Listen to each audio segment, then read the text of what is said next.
Hello ಎಲ್ರಿಗೂ ಹೇಗಿದ್ದೀರಾ? ನಾವಂತೂ ತುಂಬ ಚೆನ್ನಾಗಿದ್ದೀವಿ. ಈ ದಿನ ಲಾಗ್ನ ಬೆಳಿಗ್ಗೆನೇ ಶುರು ಮಾಡಿದ್ದೀನಿ. ಹೊಸ್ದಾಗಿ ಯಾರಾದರೂ ನೋಡ್ತಾ ಇದ್ದರೆ ಪ್ಲೀಸ್ ಸಬ್ಸ್ಕ್ರೈಬ್ ಮಾಡ್ಕೊಳ್ಳಿ. ವಿಡಿಯೋ ಇಷ್ಟ ಆದರೆ ಒಂದೇ ಒಂದು ಲೈಕ್ ಮಾಡಿ.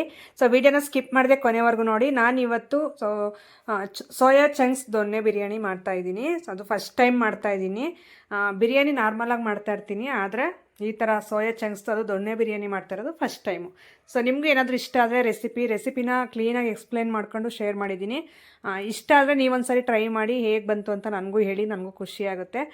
ಸುಮಾರು ದಿನದಿಂದ ಅಂದ್ಕೊತಾ ಇದ್ದೆ ಶೇರ್ ಮಾಡ್ಕೋಬೇಕು ಅಂತ, ಆದರೆ ಇವತ್ತು ನನಗೆ ಟೈಮ್ ಸಿಕ್ತು. ಹಾಗಾಗಿ ಇವತ್ತು ನಾನು ಟ್ರೈ ಮಾಡ್ತಾಯಿದ್ದೀನಿ. ಮೊನ್ನೆ ಹೋದಾಗ ನಾನು ಸೂಪರ್ ಮಾರ್ಕೆಟ್ಗೆ ಸೋಯಾ ಚಂಕ್ಸ್ ಇದೆಲ್ಲ ತೊಗೊಂಡು ಬಂದಲ್ಲ, ಹಾಗಾಗಿ ಇವತ್ತು ಟ್ರೈ ಮಾಡೋಣ. ಸೊ ತೋರಿಸೋಣ. ಟೇಸ್ಟ್ ಚೆನ್ನಾಗಿದ್ದರೆ ನೀವು ಮಾಡಿ, ಕೊನೆಯದಾಗಿ ನೋಡಿ ಟೇಸ್ಟ್ ಯಾವ ರೀತಿ ಬಂದಿತ್ತು ಏನು ಅಂತ. ನಮ್ಮ ಮನೆಯವ್ರು ಹೇಳ್ತಾವ್ರೆ, ಜೆನ್ಯೂನ್ ಮಂಜಣ್ಣ ಹೇಳ್ತಾವ್ರೆ. ಸೊ ನೀವು ಹೇಳ್ತಿರಲ್ಲ, ಕಲ್ಮಶ ಇಲ್ದಾರಂಥ ಮನಸ್ಸು, ಒಳ್ಳೆಯವರು ಮಂಜಣ್ಣ, ಏನಿದ್ರೆ ಅದು ಮಾತಾಡ್ತಾರೆ ಅಂತ. ಹಾಗಾಗಿ ಏನಿದ್ರೆ ಅದು ಹೇಳಿದ್ದಾರೆ. ಸೊ ಹಾಗಾಗಿ ಕೊನೆವರೆಗೂ ನೋಡಿ, ವಿಡಿಯೋ ತುಂಬ ಚೆನ್ನಾಗಿರುತ್ತೆ. ಈಗ ನಾನು ಸ್ವಲ್ಪ ನೀರನ್ನ ಕಾಯಿಸ್ಕೊಂಡಿದ್ದೆ. ನೀರು ಹಾಕ್ಬಿಟ್ಟು ಕಾಯಿಸ್ಕೊಂಡು, ಜಾಸ್ತಿ ಏನು ಕಾಯಿಸಿಲ್ಲ, ಮೀಡಿಯಮಾಗಿ ಕಾಯಿಸ್ಕೊಂಡು ಸ್ಟವ್ನ ಆಫ್ ಮಾಡಿ ಒಂದು 3 ಇಡಿಯಷ್ಟು ಸೋಯಾ ಚಂಕ್ಸ್ ಹಾಕ್ಕೊಂಡಿದ್ದೀನಿ. 2 ಇಡಿ ಹಾಕ್ಕೊಂಡ್ರೆ ಸಾಕಾಗಿರೋದು, ನಾನು 3 ಇಡಿಯಷ್ಟು ಹಾಕ್ಕೊಂಡೆ. ಇಲ್ಲಿ ನೋಡೋಣ ಅಂತಂದು ಹೇಳ್ಬಿಟ್ಟು, ಹಾಗೆ ಅದನ್ನು ನೆನೆಸೋಕ್ಕೆ ಅಂತ ಒಂದು 10 ನಿಮಿಷ ಕ್ಯಾಪ್ನ ಕ್ಲೋಸ್ ಮಾಡಿ ಸೈಡ್ಗೆ ಇಡ್ತಾ ಇದ್ದೀನಿ. ಸೊ ಈ ರೀತಿ ನೆನೆಸೋದ್ರಿಂದ ತುಂಬ ಚೆನ್ನಾಗಿ ಬೇಗ ಸಾಫ್ಟ್ ಆಗುತ್ತೆ, ಮತ್ತು ನಾವು ಒಗ್ಗರಣೆಯಲ್ಲಿ ಹಾಕಿದಾಗ ತುಂಬ ಚೆನ್ನಾಗಿ ಒಂಥರ ಕ್ರಿಸ್ಪಿಯಾಗಿ ಚೆನ್ನಾಗಿರುತ್ತೆ, ಸಾಫ್ಟಾಗಿ ಸ್ಪಾಂಜ್ ಥರ ಇರುತ್ತೆ. ಹಾಗಾಗಿ ನಾನೀಗ ನೆನೆಸೋಕ್ಕೆ ಇಟ್ಬಿಟ್ಟು ಸೈಡ್ಗೆ ಒಂದು ಪ್ಲೇಟ್ನ ಹುಡುಕ್ತಾ ಇದ್ದೀನಿ, ಅದಕ್ಕೆ ಕ್ಲೋಸ್ ಮಾಡೋಣ ಅಂತಂದು. ಹಾಗೆ ನನಗೆ ಹೋಲ್ ಐಟಮ್ಸ್ ಏನೇನು ಬೇಕು ಅನ್ನೋದು ನಾನು ಮುಂಚೆನೇ ಎಲ್ಲ ಒಂದು ಪ್ಲೇಟ್ಸ್ಗೆ ಜೋಡಿಸಿ ಇಟ್ಕೊಂಡಿದ್ದೆ. ಅದು ನಾನು ಶೇರ್ ಮಾಡ್ಕೊತೀನಿ ಏನೇನೆಲ್ಲ ಹಾಕ್ತೀನಿ ಅಂತ. ಈಗ ನೋಡ್ತಾ ಇರ್ಬೋದು ಯಾವ ರೀತಿ ಫುಲ್ಲು ನೆಂದಿದೆ ಅಂತಂದು. ಒಂದು 10 ನಿಮಿಷ ಬಿಟ್ಟಿದ್ದೆ. ಅಷ್ಟರಲ್ಲಿ ನಾನೆಲ್ಲ ಈ ಅಂದರೆ ದೊನ್ನೆ ಬಿರಿಯಾನಿಗೆ ಏನೇನು ಬೇಕೋ ಅದೆಲ್ಲ ಜೋಡಿಸ್ಕೊತಾ ಇದ್ದೆ. ಈಗ ಮೊಸರಿತ್ತು ಮನೆಯಲ್ಲಿ, ಅದೊಂದು ಸ್ವಲ್ಪ ಮೊಸರು ತೊಗೊಂಡು ಬಂದಿದ್ದೀನಿ. ಮೊಸರು ಬೇಕಿದ್ದಕ್ಕೆ, ಹಾಗಾಗಿ ನಾನು ಮೊಸರು ಮನೆಯಲ್ಲೇ ಇತ್ತಲ್ಲ, ಅದನ್ನು ತೊಗೊಂಡು ಬಂದು ಈಗ ಸ್ಟವ್ ಮೇಲೆ ಇಟ್ಕೊಂಡು, ಅದಕ್ಕೇನು ಉರಿ ಏನು ಇಟ್ಟಿಲ್ಲ, ಸುಮ್ಮನೆ ಸ್ಟವ್ ಮೇಲೆ ಇಟ್ಟಿದ್ದೀನಿ ಅಷ್ಟೇ. ಅದು ಪಾತ್ರೆ ಬಂದುಬಿಟ್ಟು ಚಿಕ್ಕದು. ಅದಕ್ಕೆ ಇದು ಚೆನ್ನಾಗಿ ನೀರು ಒಂದು ಡ್ರಾಪ್ ಇಲ್ದಂಗೆ ನೀಟಾಗಿ ಆ ರೀತಿ ಪ್ರೆಸ್ ಮಾಡಿ ನೀಟಾಗಿ ಹಿಂಡಿಬಿಟ್ಟು ಹಾಕ್ಕೋಬೇಕು ಮೊಸರು ಜೊತೆ. ಇಲ್ಲಾಂದರೆ ಜಾಸ್ತಿ ನೀರು ಆಗೋಗುತ್ತೆ ಆ ಮೊಸರೆಲ್ಲ. ಸೊ ಹಂಗಾಗಿ ಅದೊಂದು ಸ್ವಲ್ಪ ಚೆನ್ನಾಗಿ ಸೋಯಾ ಚಂಕ್ಸ್ಗೆ ಹಿಡಿಬೇಕು ಮೊಸರು ಅಂದರೆ. ನಾವು ಚೆನ್ನಾಗಿ ಆ ರೀತಿ ಪ್ರೆಸ್ ಮಾಡಿ ನೀರನ್ನೆಲ್ಲ ಈಚೆ ತೆಗೆದು ಆಮೇಲೆ ಸ್ವಲ್ಪ ಡ್ರೈ ಆಗಿರೋದು ಹಾಕ್ಬೇಕು ಅದಕ್ಕೆ. ಈ ರೀತಿ ನಾನು ಇರೋದೆಲ್ಲನೂ ಈ ರೀತಿ ಹಿಂಡಿ ಹಾಕ್ತಾಯಿದ್ದೀನಿ. ನಮ್ಮ ಮನೆಯವರು ಬೆಳಿಗ್ಗೆನೇ ಬಂದುಬಿಟ್ಟು ಏನಮ್ಮ ಮಾಡ್ತಿದ್ದೀಯಾ ಅಂತ ಕೇಳಿದ್ರು. ನಾನು ಈ ರೀತಿ ದೊಣ್ಣೆ ಬಿರಿಯಾನಿ ಮಾಡ್ತಾಯಿದ್ದೀನಿ ಫಸ್ಟ್ ಟೈಮ್ ಅಂದರೆ, ಹೌದಾ ಮಾಡು ಟೇಸ್ಟ್ ಯಾವ ರೀತಿ ಇರುತ್ತೆ ನೋಡ್ತೀನಿ ಅಂತ ಅಂದರು. ಆಯಿತು ನೋಡಿಬಿಟ್ಟು ನಿಜ ಹೇಳಬೇಕು ಅಂದೆ. ಆಯಿತು ನಿಜನೇ ಹೇಳ್ತೀನಿ ಅಂತಂದರು. ಬರುತ್ತಾ ಮಾಡೋಕ್ಕೆ ಅಂದರು. ನಾನು ಹಿಂಗೆ ಸುಮ್ಮನೆ ಕಣ್ಣಲ್ಲಿ ನೋಡಿದ್ರೆ ಸಾಕು ಮಾಡ್ತೀನಿ, ಅದರಲ್ಲಿ ಬರುತ್ತಾ ಅಂತಂದು ಹೇಳ್ತೀಯಾ ಅಂತಂದೆ. ಇನ್ನೊಂದು, ನಾನು ಯೂಟ್ಯೂಬ್ಗೆ ಈ ಸೋಷಿಯಲ್ ಮೀಡಿಯಾಕ್ಕೆ ಬರೋಕ್ಕೂ ಮುಂಚೆ ತುಂಬ ಚೆನ್ನಾಗಿ ಅಡುಗೆಗಳೆಲ್ಲ ಟ್ರೈ ಮಾಡ್ತಾಯಿದ್ದೆ, ಹೊಸ ಸ್ಟೈಲು.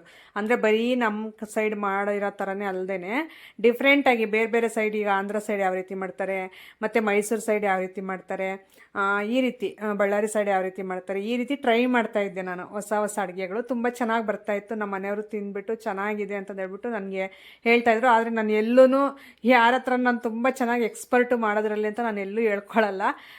ಯಾಕೆಂದರೆ ಅದು ತಿಂದಿರೋರು ಹೇಳಬೇಕೆ ಹೊರತು ನಮಗೆ ನಾವೇ ಬೆನ್ನು ತಟ್ಕೊಂಡು ಹೇಳಿದ್ರೆ ಅದು ಚೆನ್ನಾಗಿರಲ್ಲ, ಏನೋ ಒಂಥರ ತೋರ್ಪಡಿಕೆ ಅನಿಸುತ್ತೆ. ಹಾಗಾಗಿ ನಾನು ವೀಡಿಯೋಸಲ್ಲಿ ಎಲ್ಲೂ ಹೇಳ್ಕೊಳ್ಳಲ್ಲ ನಿಮ್ಮ ಜೊತೆ. ನಾನು ಚೆನ್ನಾಗಿ ಮಾಡ್ತೀನಿ, ಅಡುಗೆ ಚೆನ್ನಾಗಿ ಮಾಡ್ತೀನಿ ಅಂತ ನಾನು ಯಾವತ್ತೂ ಹೇಳ್ಕೊಳ್ಳಲ್ಲ ನಿಮ್ಮ ಜೊತೆ. ಸೊ ನೀವೇ ಬೇಕಾದರೆ ನೋಡಿ ನೀವೇ ಹೇಳ್ಬಿಡ್ತೀರಾ, ಬೇರೆಯವ್ರು ಹೇಳಬೇಕು ಸಿಸ್ಟರ್, ಅದೇ ನೀವು ಹೇಳ್ತೀರಾ, ನಿಮಗೆ ನೀವೇ ಹೇಳ್ಕೊಬಾರ್ದು ಅಂತಂದು ಹೇಳ್ಬಿಡ್ತೀರಾ. ಸೊ ಹಂಗಾಗಿ ನಾನೊಂದು ಸ್ವಲ್ಪ ಯೋಚನೆ ಮಾಡಿಬಿಟ್ಟು ಹೇಳ್ತೀನಿ ಏನೇ ಆಗಿರ್ಬೋದು. ಯಾವುದಾದ್ರೂ ಒಂದು ವಿಷಯನ ದುಡುಕಿ ಮಾತಾಡಿದರೆ ಅದಕ್ಕೆ ಸುಮಾರು ಕಾಮೆಂಟ್ಸ್ ಮಾಡಿಬಿಡ್ತಾರೆ ಸ್ವಲ್ಪ ಜನ. ಹಾಗಾಗಿ ನಾನು ಈ ನಡುವೆ ಸ್ವಲ್ಪ ಯೋಚನೆ ಮಾಡೇ ಮಾತಾಡ್ತೀನಿ, ಯೋಚನೆ ಮಾಡೇ ಡಿಸಿಷನ್ ತೊಗೊತೀನಿ, ಯೋಚನೆ ಮಾಡೇ ನಿಮ್ಮ ಜೊತೆ ಶೇರ್ ಮಾಡ್ಕೊತೀನಿ. ಸಡನ್ನಾಗಿ ನಾನು ಏನಿದ್ರೆ ಅದನ್ನು ಹೇಳ್ಬಿಟ್ರೆ ಮತ್ತು ಅದನ್ನೇ ಇಟ್ಕೊಂಡು ಒಂದು 2-3 ವೀಡಿಯೋ ಆದರೂ ಬಿಡಲ್ಲ, ಅದ್ರ ಕೆಳಗಡೆನೇ ಆಗ್ತಾ ಇರ್ತಾರೆ ಕಾಮೆಂಟ್ಸ್ ಬಂದು. ಹಾಗಾಗಿ ನಾನು ಈ ನಡುವೆ ಸ್ವಲ್ಪ ಹುಷಾರಾಗಿದ್ದೀನಿ. ಸೊ ಏನು ಜಾಸ್ತಿ ಇದು ಮಾಡೋಕ್ಕೆ ಹೋಗಲ್ಲ. ಸೊ ಅರ್ಥ ಮಾಡ್ಕೊಬಿಟ್ಟಿದ್ದೀನಿ ಯಾರು ಹೆಂಗೆ ಅನ್ನೋದು ಚೆನ್ನಾಗಿ ತಿಳ್ಕೊಬಿಟ್ಟಿದ್ದೀನಿ. ಈಗ ನಾನು ಏನು ತೊಗೊಂಡಿದ್ದೀನಿ ದೊಣ್ಣೆ ಬಿರಿಯಾನಿಗೆ ಅಂದರೆ, 1 ಇಡಿಯಷ್ಟು ಈರುಳ್ಳಿ, 1 ಇಡಿ ಪುದೀನ ಕೊತ್ತಂಬರಿ ಸೊಪ್ಪು, ಮತ್ತು ಖಾರಕ್ಕೆ ಎಷ್ಟು ಬೇಕೋ ಅಷ್ಟು ಹಸಿಮೆಣ್ಸಿನ್ಕಾಯಿ ತೊಗೊಂಡಿದ್ದೀನಿ. ಸೊ ಇದನ್ನು ಸಪ್ರೇಟಾಗಿ ಎತ್ತಿಟ್ಕೊಂಡೆ ಒಂದು ಪ್ಲೇಟಲ್ಲಿ. ಹಾಗೆ ಶುಂಠಿ ಬೆಳ್ಳುಳ್ಳಿ ನಾವು ಫ್ರೆಶ್ ಆಗಾದರೂ ಹಾಕ್ಕೋಬೋದು, ಇದು ಫ್ರೆಶ್ ಆಗಿ ರುಬ್ಬಿಟ್ಕೊಂಡಿರೋವಂಥದ್ದೇ ಪೇಸ್ಟ್ ತೊಗೊಂಡಿದ್ದೀನಿ ನಾನು. ಇದೆಲ್ಲ ಹೋಲ್ ಗರಂ ಐಟಮ್ಸ್ ಎಲ್ಲನೂ, ಗರಂ ಮಸಾಲ ಐಟಮ್ಸು ಅಷ್ಟು ತೊಗೊಂಡಿದ್ದೀನಿ. ಅದನ್ನು ಈಗ ವೀಡಿಯೋದಲ್ಲಿ ನೋಡಿದಿರಲ್ಲ, ನೀಟಾಗಿ ನೀವು ಸ್ಟಾಪ್ ಮಾಡ್ಕೊಂಡು ಬೇಕಾದ್ರೆ ಏನೇನು ಎಷ್ಟೆಷ್ಟು ಹಾಕಿದೆ ಅಂತಂದು ಎಲ್ಲ ಹಾಫ್ ಸ್ಪೂನ್ ಹಾಕ್ಕೊಂಡಿದ್ದೀನಿ ಅಷ್ಟೇ, ಅದು ಮಸಾಲೆ ಐಟಮ್ಸ್ ಎಲ್ಲನೂ. ಅದನ್ನು ಈಗ ಎಣ್ಣೆಯಲ್ಲಿ ಸ್ವಲ್ಪ ಫ್ರೈ ಮಾಡ್ಕೋಬೇಕು, ಜಾಸ್ತಿ ಫ್ರೈ ಮಾಡೋ ಅವಶ್ಯಕತೆ ಇಲ್ಲ. ಮೀಡಿಯಮ್ ಅಂದರೆ ಒಂದು ಅರ್ಧ ಭಾಗ, ಮುಕ್ಕಾಲು ಭಾಗನೂ ಬೇಡ, ಅರ್ಧ ಭಾಗದಷ್ಟು ಚೆನ್ನಾಗಿ ಡ್ರೈ ರೋಸ್ಟ್ ಮಾಡ್ಕೋಬೇಕು ಎಣ್ಣೆಯಲ್ಲಿ. ಸುಮ್ಮನೆ ಆ ರೀತಿ ಫ್ರೈ ಮಾಡ್ಕೊಂಡ್ರೆ ಸಾಕಾಗುತ್ತೆ, ಡ್ರೈ ರೋಸ್ಟ್ ಅಲ್ಲ. ಈಗ ಸ್ವಲ್ಪ ಎಣ್ಣೆ ಹಾಕ್ಬಿಟ್ಟು ಈರುಳ್ಳಿನ ಹಾಕ್ತಾಯಿದ್ದೀನಿ. ಇದು ಒಂದು ಸ್ವಲ್ಪ ಫ್ರೈ ಆದರೆ ಮತ್ತೆ ಅದು ಹೇಳಿದ್ನಲ್ಲ ಹಸಿಮೆಣ್ಸಿನ್ಕಾಯಿ ಅದು ಮತ್ತು ಅದು ಮಸಾಲೆ ಐಟಮ್ಸ್ ಎಲ್ಲ ತೆಗ್ದಿಟ್ಟಿದ್ನಲ್ಲ ಅದು, ಮತ್ತಿನ್ನೇನು ನಾನು ಪೌಡ್ರುಗಳೇನು ಯೂಸ್ ಮಾಡಲ್ಲ. ಎಕ್ಸ್ಟ್ರಾ ಗರಂ ಮಸಾಲ ಅಂತೆ, ಚಿಕನ್ ಮಸಾಲ ಅಂತೆ ಅವೇನು ಯೂಸ್ ಮಾಡಲ್ಲ. ಇಷ್ಟೇ ಹಾಕೋದು. ಟೇಸ್ಟ್ ಮಾತ್ರ ನೆಕ್ಸ್ಟ್ ಲೆವೆಲ್ ಇರುತ್ತೆ. ನೋಡ್ತಾ ಇರಿ ಹಾಗೆಯೇ. ಸೊ ನಿಮಗೂ ಇಷ್ಟ ಆದರೆ ಒಂದು ವೇಳೆ ಮಾಡ್ಕೊಳ್ಳಿ. ಅದಕ್ಕೆ ನಾನು ಡೀಟೇಲ್ಡಾಗಿ ತೋರಿಸ್ತಾ ಇದ್ದೀನಿ ನಿಮಗೆ. ಈಗ ಅದನ್ನು ನೀಟಾಗಿ ಫ್ರೈ ಮಾಡ್ಕೊತಾ ಇದ್ದೀನಿ. ನಮ್ಮ ಮನೆಯವ್ರಷ್ಟರಲ್ಲಿ ಸ್ವಲ್ಪ ಫೋನ್ ಕಾಲ್ಸ್ ಬರುತ್ತೆ ಅವ್ರಿಗೆ, ಮತ್ತು ಯಾರಾದರೂ ಫ್ರೆಂಡ್ಸ್ ಬರ್ತಾರೆ ಅವ್ರ ಜೊತೆ ಮಾತಾಡೋದಕ್ಕೆ ಅಂತಂದು. ಅಂಥ ಟೈಮಲ್ಲಿ ಸ್ವಲ್ಪ ಅವ್ರು ಹೊರಗಡೆ ಹೋಗಿ ಬರೋವರೆಗೂ ನಾನು ಸ್ಟವ್ನ ಆಫ್ ಮಾಡ್ಕೊಂಡಿರ್ತೀನಿ. ಯಾಕೆಂದರೆ ಈಗ ನಾನು ಏನಾದರೂ ಒಂದು ರೆಸಿಪಿನ ಶೇರ್ ಮಾಡ್ಕೋಬೇಕಂದ್ರೆ ಅದು ಡೀಟೇಲ್ಡಾಗಿದ್ರೇ ನಿಮಗೂ ಯಾರಿಗಾದ್ರೂ ಟ್ರೈ ಮಾಡೋರಿಗೆ, ಹೊಸ್ದಾಗಿ ಮಾಡೋರಿಗೆ ಹೆಲ್ಪ್ ಆಗುತ್ತೆ. ಇಲ್ಲ ತೋರಿಸಿದ್ರೂ ಏನೂ ತೋರಿಸಿಲ್ಲ ನೀನು, ಸುಮ್ಮನೆ ಡೈರೆಕ್ಟ್ ವೀಡಿಯೋ ಹಾಕ್ಬಿಟ್ಟೆ, ಅದರಲ್ಲಿ ಏನೂ ಇಲ್ಲ ಅಂತಂದು ಹೇಳ್ಬಿಟ್ಟು ಬೇಜಾರು ಮಾಡ್ಕೊತಾರೆ ಸ್ವಲ್ಪ ಜನ. ಹಾಗಾಗಿ ನಾನು ಡೀಟೇಲ್ಡಾಗೆ ತೋರಿಸ್ತಾ ಇದ್ದೀನಿ. ನೋಡಿ ಅದೆಲ್ಲ ಫ್ರೈ ಆದಮೇಲೆ ಈಗ ನಾನು ಮಸಾಲೆ ಐಟಮ್ ಎಲ್ಲ ಎತ್ತಿಟ್ಕೊಂಡಿದ್ನಲ್ಲ, ಸೋಂಪು ಅಂತೆ, ಮತ್ತು ಅದು ಚಕ್ಕೆ, ಲವಂಗ, ಗಸಗಸೆ ಸ್ವಲ್ಪ, ಮತ್ತು ಅದು ಕಾಳುಮೆಣಸು, ಸೊ ಇದೆಲ್ಲ ಹಾಕಿ ನಾನು ಚಕ್ರ ಮಗ್ಗು ಅಂತಾರಲ್ಲ ಅದನ್ನು, ಪಲಾವ್ ಐಟಮ್ ಸ್ವಲ್ಪ ಅದೆಲ್ಲ ಹಾಕ್ಬಿಟ್ಟು ಫ್ರೈ ಮಾಡ್ಕೊಂಡಿದ್ದು. ಈಗ ಒಂದು ಇಡಿಯಷ್ಟು ಕೊತ್ತಂಬರಿ ಸೊಪ್ಪು, ಪುದೀನ ಸೊಪ್ಪು ಇತ್ತಲ್ಲ ಅದನ್ನು ಹಾಕ್ಕೊಂಡು ಈಗ ಅದನ್ನು ಒಂದು ಸ್ವಲ್ಪ 2-3 ಸಾರಿ ಈ ರೀತಿ ಮಿಕ್ಸ್ ಮಾಡ್ಕೊತೀನಿ. ಸೊ ಈ ರೀತಿ ಎಣ್ಣೆಯಲ್ಲೇ ಈ ರೀತಿ ಮಾಡ್ಕೋಬೇಕು. ಟೇಸ್ಟ್ ನೋಡಬೇಕು ನಿಜ ಯಾವ ಥರ ಇರುತ್ತೆ ಗೊತ್ತಾ. ನಾವು ಬರೀ ಹಸಿದೇ ಹಾಕೋದಕ್ಕಿಂತಲೂ ಈ ರೀತಿ ಎಣ್ಣೆಯಲ್ಲಿ ಡ್ರೈ ರೋಸ್ಟ್ ಮಾಡ್ಕೊಂಡು ಹಾಕಿದ್ರೆ ತುಂಬ ಚೆನ್ನಾಗಿರುತ್ತೆ. ಒಂದು ಸಾರಿ ಟ್ರೈ ಮಾಡಿ ನೀವು, ನಿಮಗೂ ಇಷ್ಟ ಆಗುತ್ತೆ. ಇದಂತೂ ನನಗೆ 100% ನಂಬಿಕೆ ಇದೆ ಇಷ್ಟ ಆಗುತ್ತೆ ಅಂತಂದು. ಈಗ ಸದ್ಯಕ್ಕೆ ಎಲ್ಲನೂ ಈ ರೀತಿ ಡ್ರೈ ರೋಸ್ಟ್ ಮಾಡ್ಕೊಂಡೆ.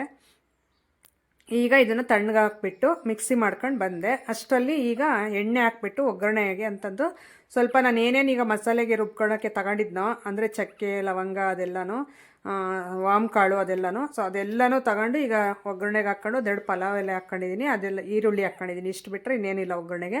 ಅಷ್ಟು ಹಾಕ್ಕೊಂಡಾದ್ಮೇಲೆ ಇದು ಸೋಯಾ ಚಂಕ್ಸ್ ನೆನೆಸಿದ್ನಲ್ಲ ಮೊಸರಲ್ಲಿ, ಈಗ ಫೈನಲ್ ಅದು ಹಾಕ್ಕೊಂಡಿದ್ದೀನಿ. ಇದನ್ನು ಒಂದು 5-6 ನಿಮಿಷ ಆ ರೀತಿ ಚೆನ್ನಾಗಿ ಎಣ್ಣೆಯಲ್ಲೇ ಆ ರೀತಿ ಫ್ರೈ ಮಾಡ್ಕೋಬೇಕು. ಸೊ ತುಂಬ ಚೆನ್ನಾಗಿರುತ್ತೆ ಈ ರೀತಿ ಮಾಡೋದ್ರಿಂದ. ಸ್ವಲ್ಪ ಹಸಿ ಸ್ಮೆಲ್ ಏನಾದರೂ ಇದ್ದರೆ ನೀಟಾಗಿ ಹೊರಟೋಗ್ಬಿಡುತ್ತೆ.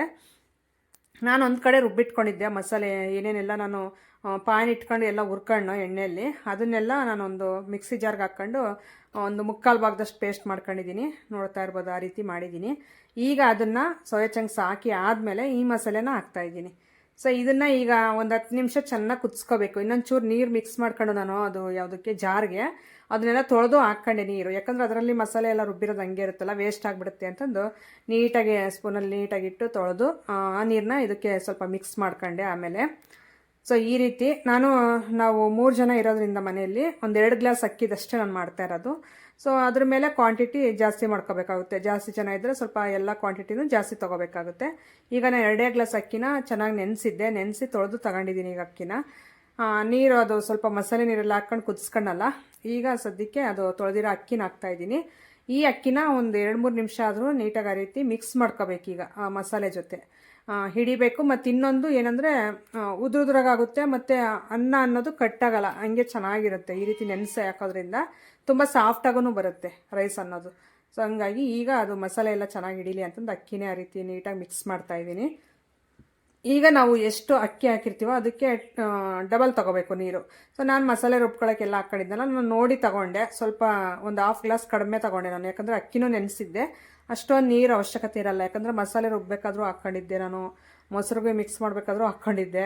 ಸೊ ಹಂಗಾಗಿ ಈಗ ಉಳಿಕೆ ಆಗಿರೋದು ನೀರು ಎಷ್ಟು ಬೇಕೋ ನನಗೆ ಗೊತ್ತಿರುತ್ತಲ್ಲ ಅಳತೆ, ಅಷ್ಟು ತೊಗೊಂಡು ಹಾಕ್ತಾಯಿದ್ದೀನಿ. ನೀವು ಅಷ್ಟೇ ಒಂದು 1/2 ಗ್ಲಾಸ್ ಅಷ್ಟು ಲೆಸ್ ಮಾಡಿದ್ರೆ ಚೆನ್ನಾಗಾಗುತ್ತೆ, ಇಲ್ಲಾಂದರೆ ಸ್ವಲ್ಪ ಜಾಸ್ತಿ ಮೆತ್ತಗಾಗುತ್ತೆ ಅನ್ನ. ಸೊ ಹಂಗಾಗಿ ನಾನು ಇನ್ನೆಷ್ಟು ಬೇಕೋ ಅಷ್ಟು ಹಾಕ್ಬಿಟ್ಟು ಈಗ ಕಲ್ಲುಪ್ಪು ಹಾಕ್ತಾಯಿದ್ದೀನಿ. ಸೊ ನಾನು ನೈಸುಪ್ಪೇ ಹಾಕ್ತಾಯಿದ್ದೆ ಮುಂಚೆ. ನನಗೆ ನಮ್ಮ ಅತ್ತೆ, ನಮ್ಮ ಮಾವ ಅವರೆಲ್ಲ ಇದ್ದಾಗ ಹಳ್ಳುಪ್ಪು, ಇದು ಕಲ್ಲುಪ್ಪೇ ನನಗೆ ಅಭ್ಯಾಸ ಇದ್ದಿದ್ದು. ಆಮೇಲೆ ನೈಸುಪ್ಪು ಯೂಸ್ ಮಾಡ್ದ. ಸೊ ನಮ್ಮಮ್ಮ ಯಾವಾಗಲೂ ಅನ್ನೋದು ಕಲ್ಲುಪ್ಪು ಯೂಸ್ ಮಾಡಬೇಕು, ಚೆನ್ನಾಗಿರುತ್ತೆ ಟೇಸ್ಟ್ ಅಂತ ಅನ್ನೋರು. ಈ ನಡುವೆ ನಾನು ಅಭ್ಯಾಸ ಮಾಡ್ಕೊಂಡಿದ್ದೀನಿ. ಅದಕ್ಕೆ ಅದನ್ನೇ ಹಾಕ್ಬಿಟ್ಟು ಈಗ ನೀಟಾಗಿ ಕ್ಯಾಪ್ನ ಮುಚ್ಚಿಡ್ತಾಯಿದ್ದೀನಿ, ಕುಕ್ಕರ್ ಕ್ಯಾಪು. ಸೊ ಇದನ್ನು ಈಗ 1 ವಿಸಲ್ ಹಾಕ್ಸ್ಕೊತೀನಿ. ನಮ್ಮದು ಹಳೆ ಕುಕ್ಕರ್ ಆಗಿರೋದ್ರಿಂದ 1 ವಿಸಲ್ ಹಾಕಿದ್ರೆ ಸಾಕು, ಚೆನ್ನಾಗಾಗಿರುತ್ತೆ. ಉರಿ ಇಟ್ಟಿದ್ದೀನಿ. ಅದಾದಮೇಲೆ ನೋಡಿ ಇನ್ನು ತಗೊಂಡು ಈಚೆ ಕಡೆ ಬಂದೆ, ಯಾಕಂದರೆ ಕರೆಂಟ್ ಹೋಗಿತ್ತು ಅಡುಗೆ ಮನೆಯಲ್ಲಿ. ಒಂದು ಪಾತ್ರೆಗೆ ಹಾಕ್ಕೊಬಿಟ್ಟು ಅದನ್ನು ನೀಟಾಗಿ ಆ ರೀತಿ ಮಿಕ್ಸ್ ಮಾಡ್ತಾಯಿದ್ದೀನಿ. ನಮ್ಮ ಮನೆಯವ್ರು ಅಷ್ಟರಲ್ಲಿ ಮಾತಾಡ್ತಾರೆ, ಏನಮ್ಮ ಬಿರಿಯಾನಿ ರೆಡಿ ಆಯ್ತೆ ನಮ್ಮ ನಿಂದು ಸೋಯಾ ಚಂಕ್ಸ್ದು ಅಂತಂದು ಕೇಳ್ತಾಯಿದ್ರು. ನಾನು ಅದೇ ನಗ್ತಾಯಿದ್ದೆ. ಈಗ ತಿಂದ್ಬಿಟ್ಟು ಹೇಳ್ಬೇಕು ಯಾವ ರೀತಿ ಇದೆ ಅಂತಂದು. ನಾನು ಇಷ್ಟೆಲ್ಲ ಕಷ್ಟಪಟ್ಟು ಮಾಡಿದ್ದೀನಿ, ನೀನು ಹೇಳಬೇಕು ಅಂತ ಅಂದರೆ ಆಯಿತು ಹೇಳ್ತೀನಿ ಕೊಡು ಅಂತ ಅಂದರು. ಅದು ಹೆಂಗೆ ಮಾಡಿದ್ಯಾ ನೋಡಬೇಕು ಅಂತ ಅಂದರು. ಸರಿ ಆಯಿತು ಅಂತ ಹೇಳ್ಬಿಟ್ಟು ಅದನ್ನು ನೀಟಾಗಿ ಮಿಕ್ಸ್ ಮಾಡ್ತಾಯಿದ್ದೀನಿ. ಮೇಲ್ಗಡೆನೇ ಇರುತ್ತಲ್ಲ ಮಸಾಲೆ ಎಲ್ಲ ಕುಕ್ಕರಲ್ಲಿ, ಅದಕ್ಕೆ ಒಂದು ಪಾತ್ರೆಗೆ ಹಾಕ್ಕೊಂಡೆ. ಚಿಕ್ಕದು ನಮ್ಮದು ಕುಕ್ಕರು ಆಗಿರೋದ್ರಿಂದ ಈ ದೊಡ್ಡ ಪಾತ್ರೆಗೆ ಹಾಕ್ಕೊಂಡು ಎಲ್ಲ ನೀಟಾಗಿ ಸೋಯಾ ಚಂಕ್ಸ್ ಹಾಕ್ಬಿಟ್ಟು ಫಸ್ಟ್ ಟೈಮ್ ನಾನು ಮಾಡಿರೋದು. ಟೇಸ್ಟ್ ನೀವೇ ನೋಡಿ ಹೇಳ್ಬೇಕು. ನಾನೇನು ಕಲರ್ಫುಲ್ಲಾಗಿ ಮಾಡಿದ್ದೀನಿ ನೋಡಿ. ಚೆನ್ನಾಗಿ ಕಾಣ್ತಾ ಇಲ್ವಾ? ಕಾಣ್ತಾ ಇತ್ತಮ್ಮ. ಈಗ ಟೇಸ್ಟ್ ನೋಡಬೇಕು. ಇಟ್ಕೊಳ್ಳ ಪ್ಲೇಟ್ಗೆ? ಚೆನ್ನಾಗಿರ್ತತೆ ಹೇಳು. ಚೆನ್ನಾಗಿರ್ತೈತೆ ಅಂದ್ಕೊಂಡಿದ್ಯಾ? ನೋಡೋಣ. ಚೆನ್ನಾಗಿಲ್ಲ ಅಂದ್ರೆ ನೀನು ಬೈತೀಯ ಅಲ್ಲ ತಿರ್ಗ. ಅದು ಚೆನ್ನಾಗೈತೆ ಅಂತ ಹೇಳಿ ಅದು ಹೆಂಗಿದ್ರು ಚೆನ್ನಾಗೈತೆ ಅನ್ಬೇಕು ಅಷ್ಟೇ. ವಿಡಿಯೋ ತೆಗಿಬೇಕಾದ್ರೆ ಏನಿಲ್ಲ, ಏನಿದ್ರೆ ಅದು ಚೆನ್ನಾಗಿದ್ರೆ ಚೆನ್ನಾಗೈತೆ ಅನ್ನೋ, ಚೆನ್ನಾಗಿಲ್ಲ ಅಂದ್ರೆ ಚೆನ್ನಾಗಿಲ್ಲ. ಆಯ್ತು ಆಯ್ತು, ಓಕೆನಾ? ವಿಡಿಯೋಗೋಸ್ಕರ ಚೆನ್ನಾಗೈತೆ ಅಮ್ಮಲ್ಲ ಅನ್ಬೇಡ. ಅದು ಹೆಂಗಿದ್ರೆ ಹಂಗೆ ಹೇಳ್ತೀನಿ. ಯಾಕಂದ್ರೆ ನೆಕ್ಸ್ಟ್ ಟೈಮ್ ನಾನು ಸ್ವಲ್ಪ ಚೆನ್ನಾಗಿ ಮಾಡಿಲ್ಲ ಅಂದ್ರೆ ಇನ್ನೊಂದು ಸ್ವಲ್ಪ ಚೆನ್ನಾಗಿ ಕಲಿತೀನಿ. ಹಂಗೆ ಆಯ್ತು, ಹೆಂಗಿದ್ರೆ ಹಂಗೆ. ಆಮೇಲೆ ವಿಡಿಯೋಗೋಸ್ಕರ ಚೆನ್ನಾಗೈತೆ ಅಂದು ಆಮೇಲೆ ಚೆನ್ನಾಗಿಲ್ದಿದ್ರೆ ವಿಡಿಯೋಗೋಸ್ಕರ ಚೆನ್ನಾಗೈತೆ ಅಂದ್ರೆ ತಿರ್ಗಿ ಅವಾಗ ಚೆನ್ನಾಗಿಲ್ಲ ಅಂದ್ರೆ ತಿರ್ಗಿ ತಡಗ ಅವಾಗ ಮಾಡಬೇಡ ಅಂತೀನಿ. ಆ ಥರ. ಫಸ್ಟ್ ನೀವೇ ಟೇಸ್ಟ್ ಮಾಡ್ರಿ. ಕೊಡ್ರಿ ಇಲ್ಲಿ ಪ್ಲೇಟ್ ನಂದು. ಏನು ಹಾಕಿದೀಯಾ? Soya chunks. Soya chunks. Soya chunks. ನಂಗೆ ಗೋಬಿ ಮಂಜೂರಿ ಅಂತ. Soya chunks pulao. ಚೆನ್ನಾಗೈತೆ. ನಿಜ ಹೇಳೋ ದೇವರಾಣ ಚೆನ್ನಾಗೈತೆ. ಸುಳ್ಳು ಹಾಕೋಣ. ಸಖತ್ತಾಗಿ ಮಾಡಿದ್ದೀನ? ಚೆನ್ನಾಗೈತಾ ಸಖತ್ತಾಗೈತಾ? ಓ ಈಗ ನೋಡು, ಅದಕ್ಕೆ ಮತ್ತೆ ಚೆನ್ನಾಗಿರೋ ಕೂಡ ಚೆನ್ನಾಗಿಲ್ಲ. ನೀವು ಓವರ್ ಬೋಲೋ ಚೆನ್ನಾಗೈತೆ, ಸಖತ್ತಾಗೈತೆ, ಸೂಪರ್ ಆಗೈತೆ, ಎಕ್ಸಲೆಂಟ್ ಆಗೈತೆ ಅಂತ ಅವೆಲ್ಲ ಮುಂದಕ್ಕೆ ನೀನೇ ಸೇರ್ಸ್ಕ. ಅಷ್ಟೇನಾ? ಒಟ್ನಾಗ ಚೆನ್ನಾಗಿ ತಿನ್ನಕ್ಕೆ ಚೆನ್ನಾಗೈತೆ. ತಿನ್ನಪ್ಪ.